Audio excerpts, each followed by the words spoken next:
Hello बच्चों, नमस्कार। कैसे हैं आप सब लोग? उम्मीद है शानदार, जिंदाबाद, ज़बरदस्त होंगे। बच्चों, मेरा करीब 10 से 11 दिन से कोई यूट्यूब पर वीडियो नहीं आया है किसी भी इंफॉर्मेशन का। उसका सबसे बड़ा कारण था एक बीमारी, इसने मुझे घेरे रखा पिछले कुछ समय से। और मैं आज ही थोड़ा फिट हुआ हूँ, गले वाला।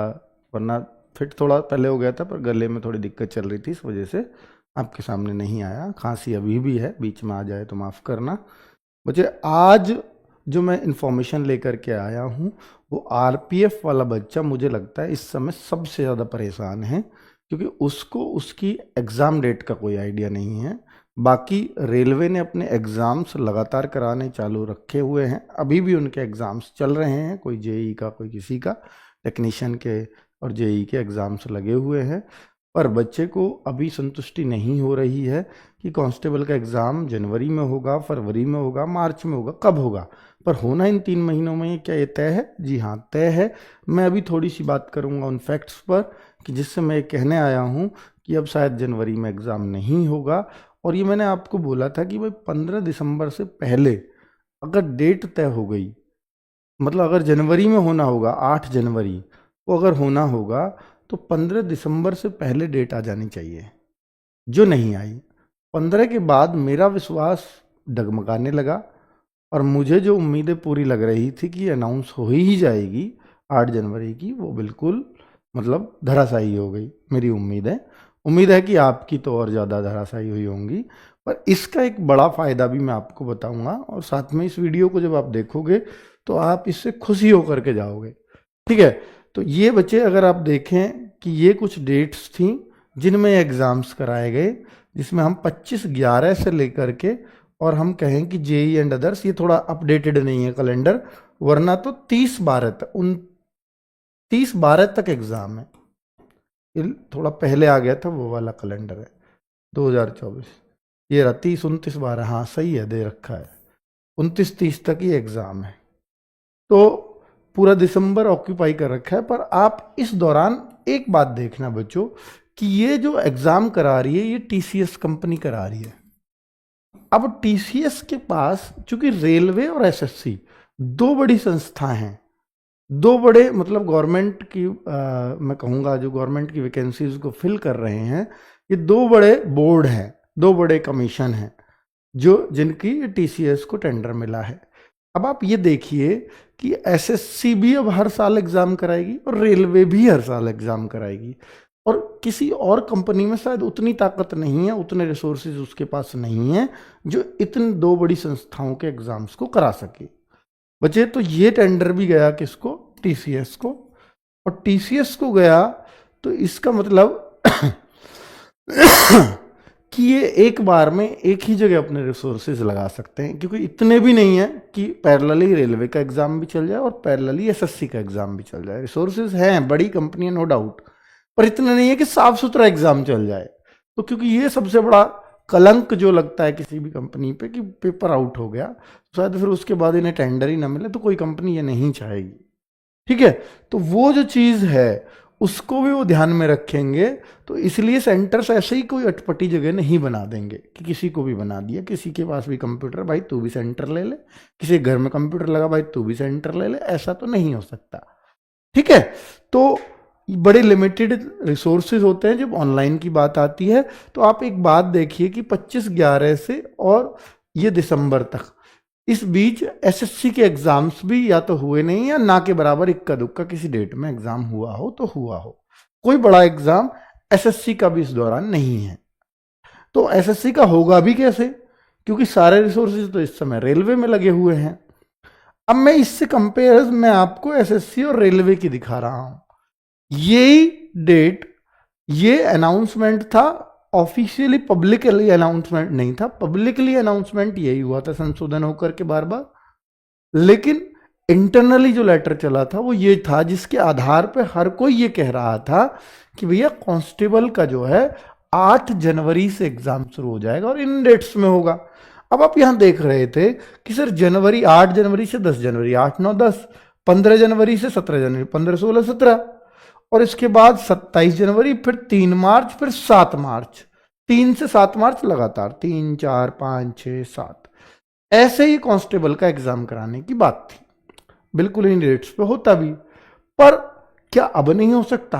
तो आज अगर मैं डेट देखूं तो 26 है बच्चों, 5 दिन इस महीने में बच रहे हैं और 8वें दिन पेपर हो जाएगा, करीब 12-13 दिन।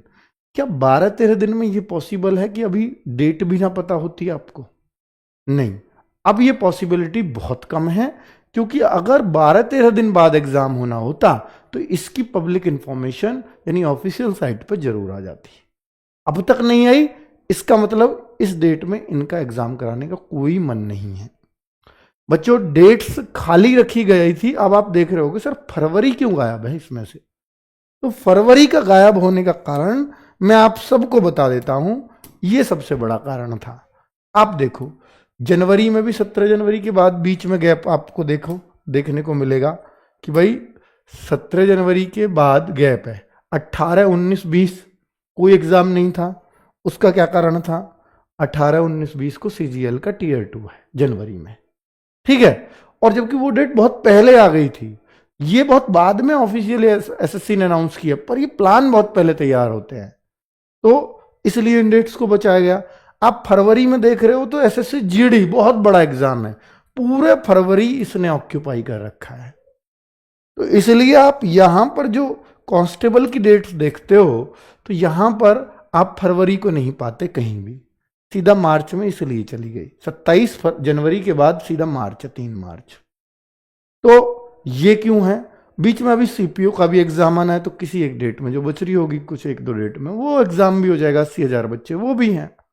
तो ये जो चीजें हैं, इस हिसाब से पूरा प्लान ये चल रहा था कि इस दौरान पेपर करा देंगे 2 भागों में तोड़ करके। पर हो सकता है ये रेलवे ने एक्सेप्ट ना किया हो या किस तरह से चीजें नहीं बन पाई, क्योंकि इतना बड़ा गैप कैसे कर सकते हैं कोई। तो फिर हो सकता है इस बात को रिजेक्शन मिला हो, और कि भैया आप सीधा मार्च में अगर आपके पास डेट है तो सीधा एक बार में मार्च में ही करा देना। तो अब जो पूरी संभावना बनेगी वो मार्च की बनेगी। मैं मार्च की भी कह रहा हूं कि सर फिर तो ये डेट्स और हटेंगी पीछे। हाँ हटेंगे, हालांकि पैरामेडिकल जो कैटेगरी है वो मार्च में इन लोगों ने दे रखी थी, पर पैरामेडिकल कैटेगरी बहुत छोटी कैटेगरी है, 1-2 दिन में एग्जाम हो जाएगा, इसको कहीं भी एडजस्ट किया जा सकता है। मार्च में भी सारी डेट ऑक्यूपाई नहीं होंगी, आप देखो कितनी डेट्स में एग्जाम है, भाई दे देंगे मार्च में एक डेट, कोई बड़ी बात तो है नहीं। तो अब मैं मार्च के बाद क्यों नहीं जा सकता उसकी संभावना बता रहा हूं आपको कि देखिए ये पूरा एसएससी का कैलेंडर है, इसमें अगले साल के एग्जाम शुरू हो जाएंगे अप्रैल मई से। अप्रैल मई, अप्रैल मई, अप्रैल मई, जून जुलाई, जून जुलाई, जुलाई अगस्त, तो इस तरीके से लाइन से एग्जाम्स लगे हुए हैं। हालांकि इनमें जैसे जुलाई अगस्त दिया है तो कोई जुलाई में हो जाएगा, अगस्त खाली बच जाएगा, तो ऐसे बीच बीच में रेलवे का भी दूसरा कैलेंडर चालू हो जाएगा अगले साल का, तो हो सकता है वो एग्जाम्स लगा दिए जाएं, ठीक है, क्योंकि रेलवे भी तो अब हर साल आएगा। तो भाई अप्रैल मई जब इतने सारे लगे हुए हैं तो फिर संभावनाएं ये बहुत ज्यादा हैं कि आगे ये डेट्स नहीं मिलेगी रेलवे को कांस्टेबल का एग्जाम कराने का। तो फिर एक ही मंथ बचता है, वो मोस्ट प्रोबेबली है हमारा मार्च। तो मार्च में अगर एग्जाम होता है तो क्या सूचना नहीं आ जाती अब तक? नहीं, इतनी जल्दी सूचना आई ये पॉसिबल नहीं है। मार्च का डिस्प्यूट अभी भी है, चल रहा भी है। जनवरी में कराने की बात हो सकता है अभी भी चल रही हो, पर जनवरी की संभावनाएं धीरे धीरे अब कम हो रही हैं। फरवरी में कोई चांस नहीं नजर आते क्योंकि पूरा ऑक्यूपाई है एसएससी जीडी से, तो अब पूरे पूरे जो चांस दिखते हैं, क्योंकि आगे अप्रैल मई फिर से ऑक्यूपाई हो जाएगा। तो ये मैं आपको प्रूफ के साथ दिखाने आया हूं बच्चों, और ये मैं कुछ भी अपने पास से नहीं कह रहा हूं, सब कुछ ये आपको दिखा रहा हूं, एक अंदाजा लगा रहा हूं। हो सकता है मेरे अंदाजे गलत हो, मेरे पास कोई इंटरनल इंफॉर्मेशन नहीं कि यही कारण है। ये सारे कारण सिर्फ मैं इन फैक्ट्स के बेसिस पे लगा रहा हूं, ठीक है। बाकी ये बात लॉजिकल लगे तो आप इस पे यकीन कर लेना, ना लगे तो फिर तो कोई बात ही नहीं है, क्योंकि आप परेशान थे तो मुझे अपनी तरफ से कुछ अपने व्यूज देने ही थे कि ये कारण हो सकते हैं, ठीक है। अब अगर आगे बात करूं कि एग्जाम की संभावना, तो बच्चों जो पूरी संभावना है, पहले मैं देखिए जनवरी के लिए कह रहा था क्योंकि मेरे पास फैक्ट्स थे, पर इंटरनल कुछ भी चेंज हो जाता है जब तक पब्लिकली कुछ ना आए। तो पब्लिक जब तक नोटिस नहीं आया, ऑफिशियल नोटिस नहीं आया, तब तक वो कुछ भी चेंज कर सकते हैं। हालांकि मार्च के लिए भी कुछ ऑफिशियल नोटिस नहीं है, पर फिर भी मैं इस धारणा के अकॉर्डिंग कह रहा हूं जो चली आ रही है। तो इसके लिए भी कंफर्म 100% नहीं कहा जा सकता, पर फिर भी जो सबसे ज्यादा संभावना है वो इसी मंथ की है। ठीक है, RWA। अब बच्चों कुछ संभावना, कुछ चीजें मैं और आपको बताता हूं। ये मैंने एग्जाम की बात कर ली कि आपकी तैयारी इस समय बेहतर चले, उसके लिए मैं क्या बता सकता हूं आपको, और साथ में ये बताने आया हूं कि इस बार कंपटीशन थोड़ा सा कम क्यों है, और एक जो बड़ा फायदा है वो कंबाइंड मेरिट का क्यों इतना ज्यादा आपको होने वाला है, उस पे बात करूंगा। कि RWA फुल मॉक टेस्ट, एक तो बच्चे आप सब लोग जान लीजिए, जो भी बच्चा सेलेक्ट होगा, हर एक बच्चा फुल मॉक टेस्ट अवश्य देता है। जो भी सेलेक्ट होगा हर एक बच्चा, चाहे वो यहां से दे चाहे वो कहीं और से दे, वो बात अलग है। पर मैं आपको इतना बता रहा हूं, ऐसा सिंगल बच्चा भी नहीं मिलेगा जो बिना मॉक टेस्ट दिए सेलेक्ट हो गया हो, ये आप जान लीजिए। और इस पेपर को बहुत बेहतरीन तरीके से अगर कोई बना सकता है तो RW टीम को बहुत अच्छा अनुभव है। और मैं आपको विश्वास दिलाता हूं कि अगर आप इस मॉक टेस्ट के अंदर हर बार 90+ स्कोर करते हैं तो आप फुल चांस रखते हैं RPF कांस्टेबल में सेलेक्ट होने के।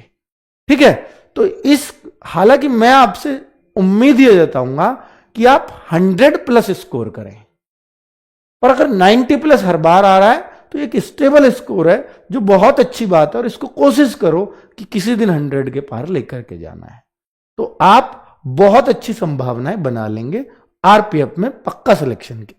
ठीक है, RWA मिनी मॉक टेस्ट ये बड़ा फेमस है। अगर आपका समय कम पड़ता हो तो हम मिनी मॉक टेस्ट लेते हैं, GS का अलग, मैथ का अलग, रीजनिंग का अलग। तो समय कम अगर किसी बच्चे का पड़ता है तो उस चीज की दवा, सबसे अच्छी दवा यह है, क्योंकि हम मैथ के लिए उतना ही टाइम देंगे जितना मिलना चाहिए, रीजनिंग के लिए 35 क्वेश्चन के लिए उतना ही टाइम देते हैं, टाइम अप हो जाता है। तो इससे क्या है कि बच्चा क्या करता है, बच्चा कई बार ऐसा करता है 120 क्वेश्चन है, 90 मिनट मिले हुए हैं, तो वो पूरा समय मैथ रीजनिंग को दे देता है, पता लगती है 10 ही मिनट बचे हैं, 50 क्वेश्चन GS के कर लो। या शुरुआत में 50 क्वेश्चन GS को उसने आधे घंटे से ज्यादा दे दिए और मैथ रीजनिंग के लिए बहुत कम समय बचा, अब उसको भगदड़ में करना पड़ रहा है, तो सिलेक्शंस नहीं होंगे। तो ये मिनी मॉक टेस्ट उस चीज को दूर कर देता है।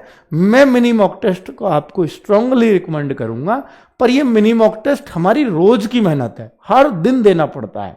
तो इसके लिए डेट अनाउंस हो जाए, या तो कि भाई समय, डेट 20 दिन पहले ही अनाउंस हुई, 15 दिन पहले, हम तुरंत उसी दिन से इसको लागू कर देंगे। और अगर डेट 2 महीने पहले अनाउंस हो गई, या अभी मार्च की अभी अनाउंस हो जाती है, तो हम 1 महीने पहले इसको स्टार्ट करते हैं हर एग्जाम के लिए। 1 माह पहले एग्जाम की डेट से अनाउंस करेंगे इसको। ठीक है, हर एक बच्चे को फ्री ऑफ कॉस्ट रोजगार विद अंकित ऐप के अंदर मिलेगा, और यह भी हर संडे फ्री ऑफ कॉस्ट होता है। और अब तक 60 mock test free of cost पड़े हुए हैं, अच्छे लेवल के। अगर आपकी तैयारी पूरी है, और भाई मैथ रीजनिंग GS ये 3 चीज हर जगह पढ़ते हो, क्यों नहीं होगी तैयारी? तैयारी पूरी होनी चाहिए, हर समय होनी चाहिए। ठीक है, क्योंकि ये वो 3 सब्जेक्ट हैं जो हर जगह पढ़े जाते हैं। ठीक है, आगे RPF का कंपटीशन कम बच्चों में क्यों है इस बार? मुझे बहुत बड़ी बात कह रहा हूं। हालांकि अगर आप देखोगे RPF SI में 16 लाख फॉर्म थे। कितने? 16 लाख फॉर्म थे। 15 लाख कुछ या 16 लाख कह दूं मैं सीधा सीधा, 16 लाख फॉर्म थे। तो ये जाहिर सी बात है कि भाई कांस्टेबल में अभी आंकड़े तो नहीं आए एग्जैक्ट, मुझे तो नहीं लगता कि आए हैं अभी, RTI के थ्रू बताते हो जवाब, अभी नहीं आया। तो 35 लाख से 40 लाख इसके बीच पूरी संभावना है कि फॉर्म होंगे। ठीक है, क्योंकि इससे वैकेंसी, एक तो 400 कुछ वैकेंसी थी सिर्फ इसमें, किसमें? SI में, और यहां 4200 वैकेंसी हैं। जब वैकेंसी ही 10 गुना है तो फॉर्म, और यहां ग्रेजुएशन चाहिए थी, यहां सिर्फ 10th पास चाहिए, तो यहां फॉर्म ज्यादा क्यों नहीं होंगे? इससे भी ज्यादा हो तो अचरज नहीं है। अब आप कहोगे कंपटीशन कम क्यों है, वैकेंसी मात्र 4200, 35-40 लाख आप फॉर्म बता रहे हो, तो कंपटीशन कैसे कम हो सकता है? 1000 बच्चे में से एक का सिलेक्शन होना है, बात बिल्कुल सही है। पर फिर भी कंपटीशन कम क्यों कह रहा हूं कि इस आरपीएफ कांस्टेबल में सबसे ज्यादा जो भीड़ होती है, सबसे ज्यादा जो क्रेज होता है, वो यूपी कांस्टेबल और बिहार, यूपी और बिहार के बच्चे आपको मिलेंगे इसमें फाइट करते हुए। यूपी बिहार, अब यूपी में भी यूपी पुलिस कांस्टेबल की वैकेंसी अभी फुलफिल हुई है, बिहार में भी बिहार पुलिस कांस्टेबल की वैकेंसी फुलफिल हुई है। तो क्या कोई आरपीएफ कांस्टेबल्स को प्रीफर करेगा या यूपी बिहार सिपाही को प्रीफर करेगा? यहां के बच्चे, तो मैं कहूंगा 100% वो यूपी बिहार पुलिस की तरफ जाएंगे। 1-2% अपवाद हो सकते हैं, और बात अलग है। तो यहां जो कंपटीशन आपको देते, वो सारे बच्चे, अच्छे बच्चे जो कंपटीशन देते, यहां 60,000 वैकेंसी हैं, यहां 1,05,000 जो फिजिकल मारेगा उसमें वो 21,000 में आ जाएगा। तो करीब 1,05,000 बच्चों का चयन हुआ है फिजिकल के लिए, क्योंकि आगे सिलेक्शन वहां फिजिकल से होना है। तो अच्छे बच्चे तो दोनों जगह सेलेक्ट हो गए, बिल्कुल। अब जो बच्चे, कौन बच्चे होंगे जो इन जगहों पे सेलेक्ट नहीं हो? मैं ये नहीं कह रहा हरियाणा से बच्चे नहीं होंगे, मैं ये नहीं कह रहा राजस्थान से बच्चे नहीं होंगे आरपीएफ कांस्टेबल, होंगे, बिल्कुल होंगे, पर जो बहुत ज्यादा नंबर होता है वो यहां का होता है। तो मैं ये कह रहा हूं कि इन स्टेट का कंपटीशन तो उन बच्चों का रह गया जो अपनी 60,000 या 1 लाख वैकेंसीज में सेलेक्ट नहीं हो पाए थे, यानी कुछ वीक बच्चे रहे होंगे, वही बच्चे रह गए। और बाकी राजस्थान के बच्चे बचे, हरियाणा के बच्चे बचे, हालांकि हरियाणा में भी सिपाही की भर्ती हुई है अभी हाल फिलहाल में, राजस्थान में भी हुई है, तो वहां भी रहे हुए बच्चे बचे होंगे। तो मैं आपसे ये कह रहा हूं कि ये कंपटीशन मात्र 50,000 अच्छे बच्चों में है, इससे ज्यादा बच्चों में नहीं है। पढ़ने वाला बच्चा 50,000, ये मैं क्यों कह सकता हूं? ये मैं, जो आरडब्ल्यूए पे मॉक टेस्ट होता है हर संडे, उस पे देख करके कह रहा हूं ये आंकड़े, क्योंकि मुझे लगता है कि आरपीएफ का भी हर बच्चा आरडब्ल्यूए मॉक से जरूर जुड़ेगा एक दिन। और वहां जो अभी रेस्पॉन्स आ रहा है, जितने बच्चे सीरियस, केवल 20,000 बच्चे टेस्ट दे पाते हैं शाम के एनालिसिस तक। तो मैं 50 इसलिए कह रहा हूं कि भाई चलो, हो सकता है 30,000 अभी आरडब्ल्यूए पे नहीं आ रहे हों, कहीं और दे रहे हों, वो भी छोड़ देता हूं। तो मुझे अगर 20,000 दे रहा है और फिर ये मैं 50,000 की बात कर रहा हूं, तो ये बहुत बड़ा स्कोप मैं लेके चल रहा हूं। फिर भी केवल 50,000 बच्चों में कंपटीशन है, डरो मत। 4200 अगर वैकेंसी है, 10 गुना बच्चों को बुलाया जाएगा, तो 42,000 बच्चों को तो बुलाया ही जाएगा। किसमें? एग्जाम, किसके लिए? फिजिकल के लिए। तो जो एग्जाम में पास होंगे वो 42,000 होंगे।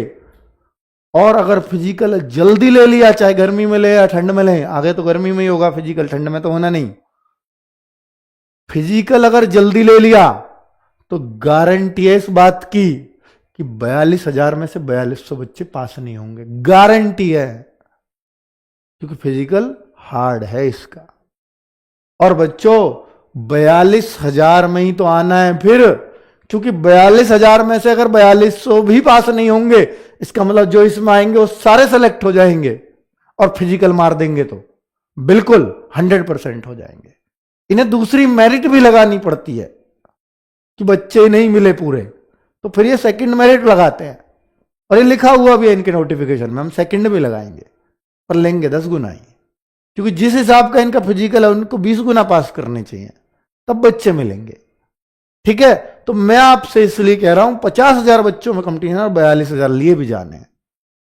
तो अगर आप थोड़ी सी मेहनत कर दो, मैथ, रीजनिंग, जीएस, सबसे बड़ी बात यह है कि ये वो 3 सब्जेक्ट हैं, इसलिए कंपटीशन टफ लगता है कि ये वो 3 सब्जेक्ट हैं जो हर बच्चे के तैयार होते हैं, इसलिए कंपटीशन टफ है। तो भाई अगर आप सीरियस हो जाओ तो आराम से सिलेक्शन हो सकता है आरपीएफ के अंदर। 4200 वैकेंसी आपको दिख रही है, पहले 9,000 दिख रही थी, पहले 9,000 थी, इस बार 4200 ही है। तो कैसे सिलेक्शन होगा? ऐसे सिलेक्शन होगा, क्योंकि सबसे एक बड़ी बात एक है, इस बार का जो सबसे बड़ा फायदा है वो कंबाइंड मेरिट का होने वाला है। हर बार पिछली बार जोन वाइज कट ऑफ लगी, किसी जोन की तो 120 में से 120, हालांकि वो नॉर्मलाइज्ड मार्क्स थे, 90 के भी 120 बने, और किसी जोन की नॉर्मलाइज्ड में भी 80 पे 85 पे कट ऑफ जा रही है। तो भाई अंतर नहीं है क्या? और इन दोनों का एवरेज लगाएं तो भाई 100, 105, 110।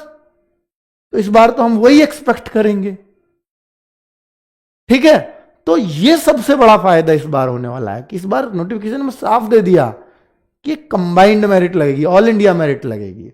अब एसएससी जीडी की तरह या रेलवे आरपीएफ में पिछली बार 9000 वैकेंसीज की तरह नहीं होने वाला कि स्टेट वाइज ले लिए, कंबाइंड मेरिट। और चूंकि यूपी बिहार का बच्चा जो थोड़ा पढ़ने में ठीक ठाक था वो सिलेक्ट हो चुका है, बचा कौन है? जो वहां से रहा। तो इसलिए कंपटीशन बहुत बड़ा तो नहीं है, इसलिए मैं चंद 50,000 में कंपटीशन कह रहा हूं। अभी तो इतना ही जागरूक है, इसके बाद कितना हो जाएगा वो अलग बात है। ठीक है, तो आप प्लीज अगर पढ़ेंगे तो सिलेक्शन ले जाएंगे, ये मेरा दावा है आप इस भर्ती के लिए। बहुत सारे बच्चे इसलिए नहीं पढ़ेंगे कि 60,000 में नहीं हुआ यूपी पुलिस में तो 4200 में कैसे हो जाएगा, नहीं होगा। और यही कारण होगा आपके रहने का। ठीक है, चलो, तो मैं बच्चे इसके लिए आपको स्ट्रांगली रिकमेंड करता हूं कि ये हमारी क्लासेस चल रही हैं, इसमें जब तक मिनी मॉक नहीं चल रहा 50 क्वेश्चन कराती हैं मैम सुबह 11 बजे। ये मिनी मॉक ही समझो, ये कराती 1.5-2 घंटे में, नो डाउट, क्योंकि इन्हें समझाना पड़ता है कि क्वेश्चन। पर आप ये तो देखो कि आप 50 में से आप 30, 32, 35 कर पा रहे हो, ये है चीज सीखने की। इतना ही आप मिनी मॉक में कर पाओगे, समय तो घटा ही लोगे।